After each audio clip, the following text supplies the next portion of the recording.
ఏమండి అక్కయ్య గారు బాబాయ్ గారు బాగున్నారా బాగోలేదా, రాకపోతే రాలేదంటున్నారని చెప్పి లండన్ పైనుంచి రాజమండ్రి నుంచి రైలు కింద నుంచి వచ్చేసామండి. అమలాపురం పిట్టలదారులు వచ్చేసామండి. తప్పకుండా మా గన్ను పేలిపోతుందండి. ముందుకి 3 కిలోమీటర్లు, వెనక్కి 7 కిలోమీటర్లు పేలుతుంది. మరి నన్ను ఆఫ్ చేయమంటారా మోప్ చేయమంటారా? ఆఫ్ చేస్తే 6,000 అండి, మోప్ చేస్తే 3,000 అండి. వెనక్కి వెళ్తే 7,000 అండి, పైకి వెళ్తే 10,000 అండి. మా గన్నుకు లైసెన్స్ లేదండి, మేము కాల్స్తే కేసు లేదండి. మా గన్ను అసలే ముందుకు పేలండి, వెనక్కే పేలుతుందండి. మరి మా ఇంట్లో ఈ ప్రాళ్ళు దెబ్బలాడుకుంటే నా ప్రాళ్ళు పగిలిపోతాయండి. మరి మా ఇంట్లో ఈ అంకులు దెబ్బలాడుకుంటే ఇటుకరాలు పగిలిపోతాయండి.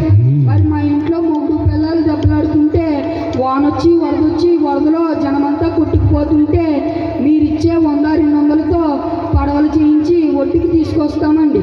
మరి మీరు 100-200 ఇస్తే పోతా కాకినాడ వెళ్ళి కాఫీ తాగి మీ పేరు అక్షరాలు లేకుండా ఆంధ్ర పేపర్లో వేయిస్తానండి. మరి నిన్నగాక మొన్న మా ఇంట్లో పెళ్లి జరిగిందండి.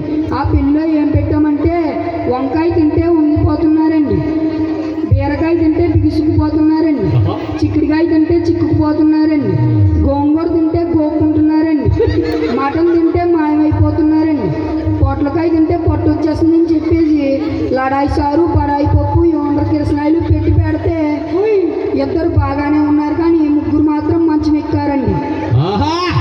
చాలా బాగా చెప్పారు. ఏ క్లాస్ మీరు? 7th. ఎలా చదువుతారు? ఇలాగే చదువుతారా? బాగా చదువుతారా? వెరీ గుడ్, చాలా బాగా చెప్పాడండి. చాలా వెరీ నైస్, ఎక్సలెంట్గా చెప్పాడు. అందరూ గట్టిగా చెప్పండి వాడాలి. ధన్యవాదాలు సార్.